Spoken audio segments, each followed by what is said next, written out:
The Germans expected Bastogne to behave like a trapped animal, surrounded, cold, short on ammunition, cut off from relief.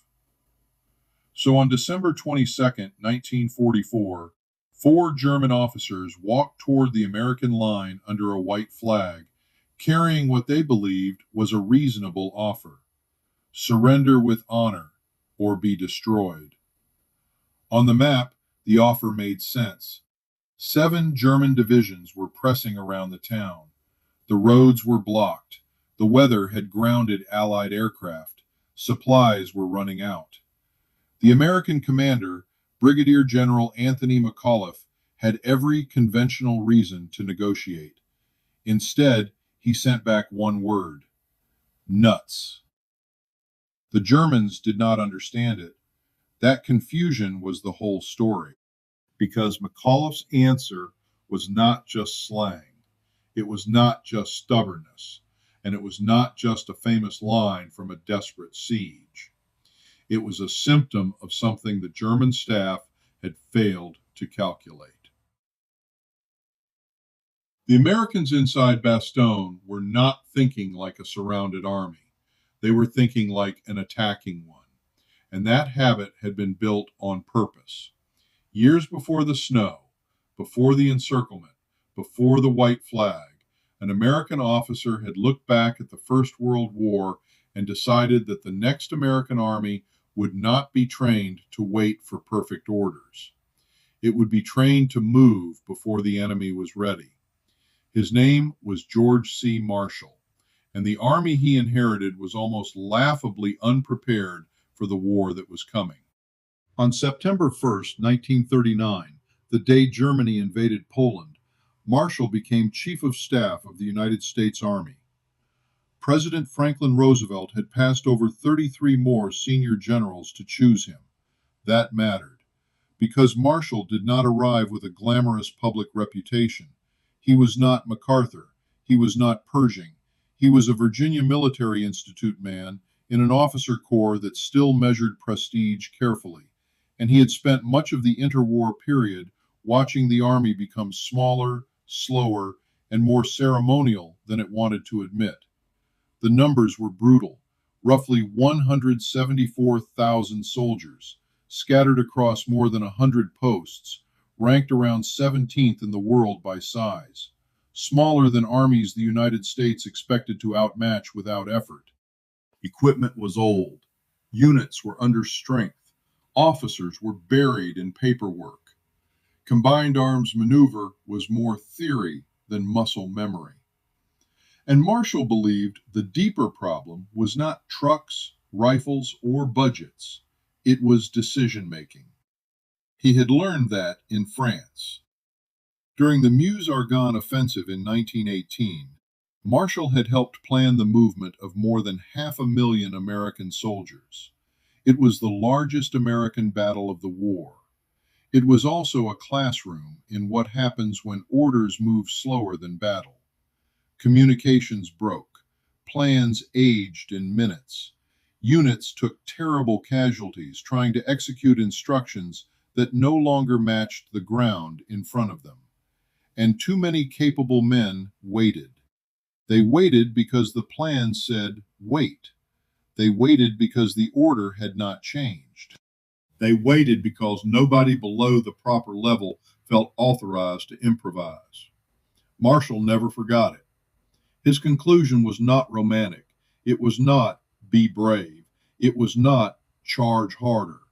His conclusion was colder than that. In war, delay has a price, and sometimes that price doubles every minute. The place where Marshall tested his cure was not a battlefield. It was Fort Benning, Georgia. From 1927 to 1932, he served as assistant commandant of the Army Infantry School, and there he began changing what officers were trained to do under pressure. Before Marshall, many tactical problems were elaborate paper exercises. Officers received a scenario, studied it, wrote a polished solution, and were judged on whether they knew the approved method. Marshall hated that. Real combat did not hand a lieutenant a clean map, a quiet room, and 2 days to write a perfect answer. So he stripped the exercise down. He put officers on the ground. He gave them incomplete information. He gave them little time. Then an instructor would stop them and say, in effect, your unit is here. The enemy is over there. What are your orders? 5 minutes. That was often all they got. Not enough time to be elegant, enough time to decide. Some officers knew the manual and froze. Others made imperfect but workable decisions and moved. Marshall favored the second kind. The lesson was simple enough to sound dangerous. A bad decision made quickly could be corrected. No decision made in time could not. But the doctrine was more specific than general aggression. Marshall had watched German attacks in the First World War, and he believed the attacker was often most vulnerable right after success. A unit that had just broken through was moving, disorganized, low on ammunition at the point of contact, uncertain of what remained in front of it. Hit it immediately, and lost ground might be recovered before the attacker could dig in. Wait a few hours, and that same ground became a different problem. Reinforcements arrived, machine guns were set, artillery was registered, shovels turned a temporary gain into a position. The land itself had not changed. The cost of taking it back had. That was the doctrine Marshall wanted in American bones. Not aggression as personality, aggression as timing.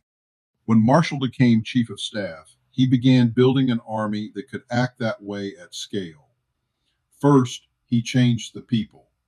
He pushed out or sidelined hundreds of officers he believed were too old, too slow, or too attached to a peacetime army that no longer existed. Some had served honorably for decades. Marshall respected service. He did not worship seniority. If an officer could not make decisions in the war Marshall expected, that officer was in the way. He lifted men who could move. Patton, whose instinct was violent momentum. Eisenhower, whose gift was turning complexity into coordinated action. Devers, who pushed mechanization. Bradley, Ridgway, Stilwell, and others shaped by the same interwar schoolhouse culture that punished paralysis. Then Marshall tested the idea in the largest peacetime military exercise America had ever attempted, the Louisiana Maneuvers of 1941. More than 470,000 soldiers moved across roughly 3,000 square miles of Louisiana and East Texas. Entire divisions rolled through rural towns. Fields became bivouacs. Roads became arteries. Supply officers tried to feed, fuel, and track formations that were moving faster than the old system knew how to follow. This was not a parade. It was a stress test. And the result was messy. Radios failed. Units outran their supplies.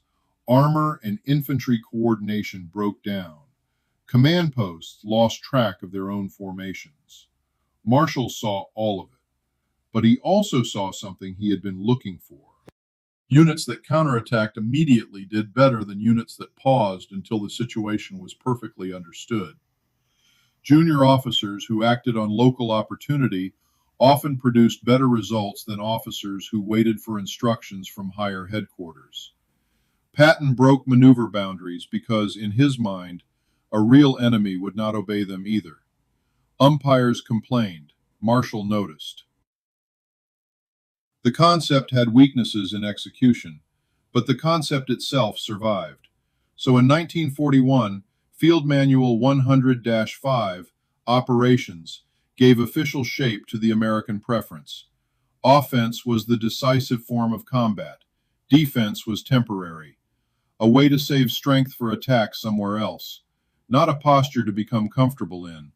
and that made the U.S. Army different from its allies as much as from its enemies. British doctrine, shaped by the slaughter of the First World War, valued careful assessment, artillery support, and deliberate counterattack. French doctrine emphasized prepared positions and methodical response.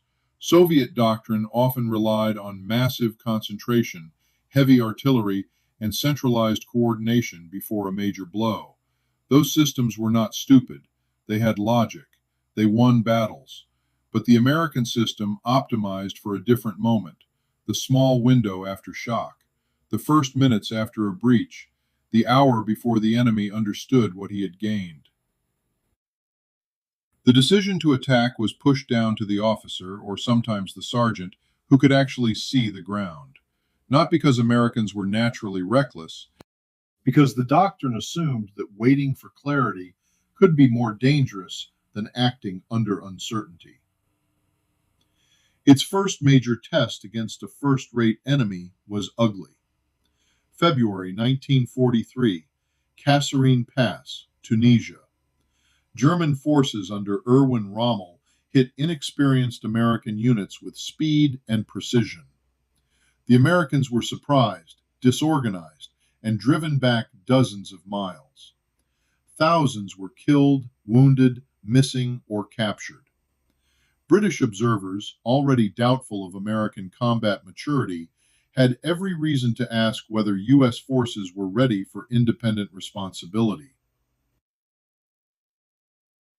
By the conventional European timetable, a defeat like that required weeks, reorganize, absorb replacements, retrain, rebuild confidence, prepare properly. The Americans did not take weeks. Within a day, artillery units were back in position. Infantry formations that had broken were reforming. Armor was refueling and turning toward contact again. By February 22nd, the German advance had been halted. By February 24th, the lost ground had been recovered.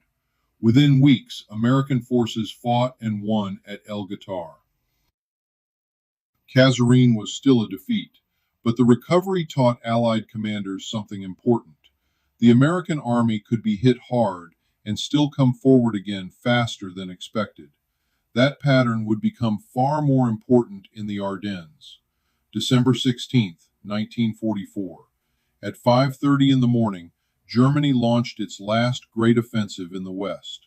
30 divisions, roughly 250,000 men, nearly 1,000 tanks and assault guns, an 85-mile front through the Ardennes.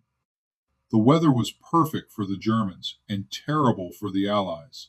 Fog, snow, and low cloud grounded Allied aircraft.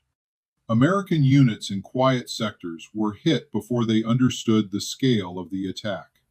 Within 48 hours, German armor had driven a deep bulge into the Allied line. The objective was the Meuse River, then Antwerp. If the Germans reached Antwerp, they could split the Allied armies and maybe force a political crisis in the West. The plan depended on speed, roads, fuel, timing, confusion. And across the Ardennes, small American units began ruining the clock. A platoon at a crossroads, a company in a village, a mixed group of survivors on a roadblock, men bypassed, surrounded, or outnumbered who were supposed to either withdraw or collapse. Instead, they fired from road junctions. They counterattacked into villages. They forced German columns to deploy again and again, instead of staying in road march formation. Many of those actions were too small to matter on a map. They mattered on a schedule. Every hour lost was fuel burned. Every detour tangled traffic. Every firefight slowed the spearheads that had to reach the Meuse before the Allies recovered. And then Eisenhower made the same calculation at the top. At Verdun on December 19th, he told his commanders the German attack was not only a crisis, it was an opportunity. The Germans had left prepared positions. They were in the open. Their flank could be hit. He asked George Patton how fast Third Army could turn north and counterattack. Patton said he could move 3 divisions in 48 hours. That answer was almost absurd. Third Army was about 100 miles south and already engaged in its own offensive toward the Saar. Turning it north meant disengaging units in contact, redirecting traffic, rewriting supply routes, moving artillery, fuel, medical support, and thousands of vehicles onto a new axis in winter conditions. Other planners thought such a maneuver should take 2 weeks. Some thought a month. Eisenhower gave Patton 72 hours. What the room did not know was that Patton had already told his staff to prepare contingency plans before he left for the meeting. He had anticipated the need to turn north. So when the order came, Third Army did not begin with a blank page. It began with a plan already alive. At 6:30 in the morning on December 22nd, 66 hours after the Verdun meeting, 3 divisions of Third Army attacked north. The leading edge was pointed at Bastogne, and Bastogne was the hinge. 7 roads ran through it. For the German offensive, roads were life. Tanks, fuel trucks, ammunition columns, ambulances, command vehicles. Everything needed roads. Hold Bastogne, and the Germans had to squeeze around it. Lose Bastogne, and their movement problem became far easier. Inside the town were roughly 15,000 Americans, the 101st Airborne Division, Combat Command B of the 10th Armored Division, artillery, engineers, tank destroyers, medical personnel, and other units thrown together under emergency conditions. They were not a neat, pre-assembled fortress garrison. They were an improvised force, and that mattered. Because Marshall's army had trained officers to make order out of broken circumstances, units that had not trained together could still plug into a shared tactical language. Find the threat, use what is on hand, act before the enemy settles. The Germans surrounding Bastogne had more men, more armor at the point of pressure, more artillery. They also assumed encirclement would produce caution. The garrison did not behave that way. When German probes struck the perimeter, American units did more than repel them. They pushed back out. When artillery positions were found, patrols and raiding parties went hunting for them. When infiltrators came through the snow at night, Americans moved into the dark to kill or capture them before they could regroup. That was the part the ultimatum did not understand. The Americans were short on supplies. They were freezing. They were surrounded, and they were still choosing contact. The weather made every choice worse. Temperatures dropped below freezing. Frostbite filled aid stations alongside shell wounds and shrapnel injuries. Fog and snow blocked airdrops during the worst days of pressure. Medics worked with dwindling supplies in field conditions that were becoming dangerously primitive. Every conservative argument had force. Hold tight, save ammunition, wait for relief. But the doctrine kept pulling the other way. On December 23rd, German infantry from the 26th Volksgrenadier Division penetrated near Marville on Bastogne's southeastern edge. If that breach widened, German armor could push toward the town itself and split the perimeter. Team O'Hara, a mixed armored force from Combat Command B, did not wait for a perfect picture of the German strength. Shermans, Stuart light tanks, Hellcat tank destroyers, armored infantry, engineers, they counterattacked. The fighting at Marville was close, ugly, and immediate. Within roughly 2 hours, the line had been restored. That was not an isolated instinct. The 506th Parachute Infantry sent night raids against German positions in the north. The 502nd attacked observation posts that were helping direct German artillery.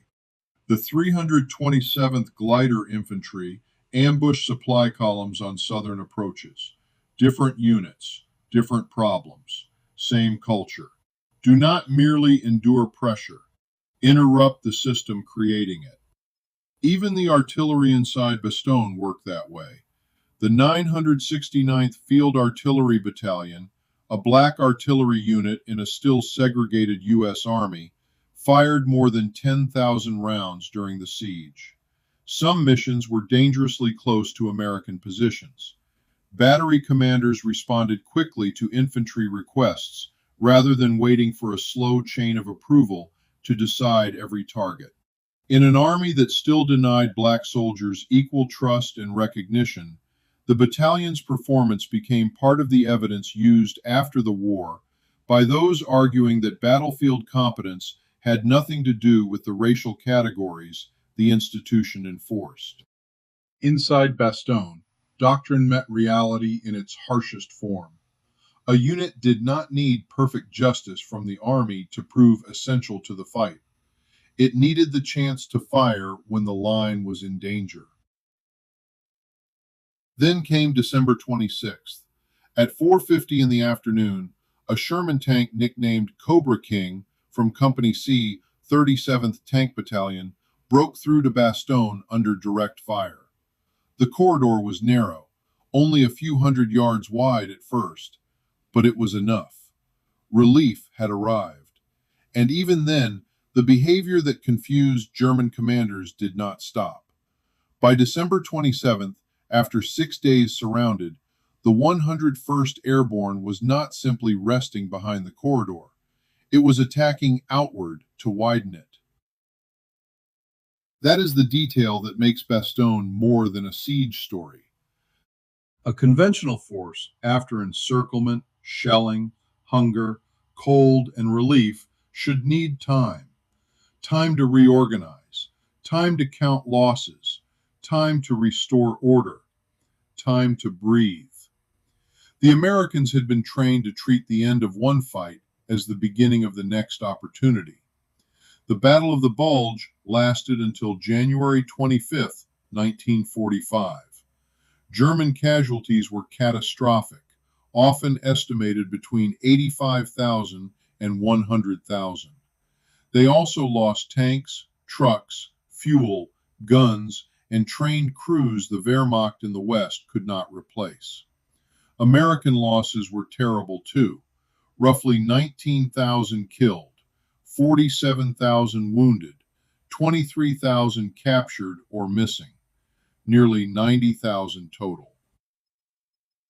This doctrine was not bloodless, it was not magic, and it did not make every attack wise. Some aggressive actions failed. Some cost lives that a slower method might have spared. But across the campaign, the American habit created a kind of pressure German commanders struggled to predict. Against the Soviet army, German staffs often knew when the hammer was coming. The preparation was massive. The blow could be anticipated, even if it could not be stopped. Against the Americans in the West, the next blow might come from a division, a regiment, a company, or a lieutenant who saw 5 minutes of opportunity and took it. That was exhausting in a different way. The German staff at Bastogne had read the material situation correctly. They saw the roads, they saw the encirclement, they saw the ammunition problem, they saw the weather, they saw the balance of forces. What they misread was the American answer to those facts. They thought a trap force would focus first on survival. Marshall had built an army that often understood survival as motion. Not because courage solved logistics, not because slogans beat artillery, not because one word could stop 7 divisions, but because 2 decades of training had taught American officers that the most dangerous moment to wait was often the moment after being hit. So when von Lüttwitz demanded surrender, McAuliffe's famous word sounded improvised. Maybe it was, but the instinct behind it was not. The Germans had offered a surrounded army the chance to stop fighting. The Americans inside Bastogne had already chosen the opposite problem: where to attack next. That is why the reply worked. Not because the word was clever, because the doctrine behind it was already moving.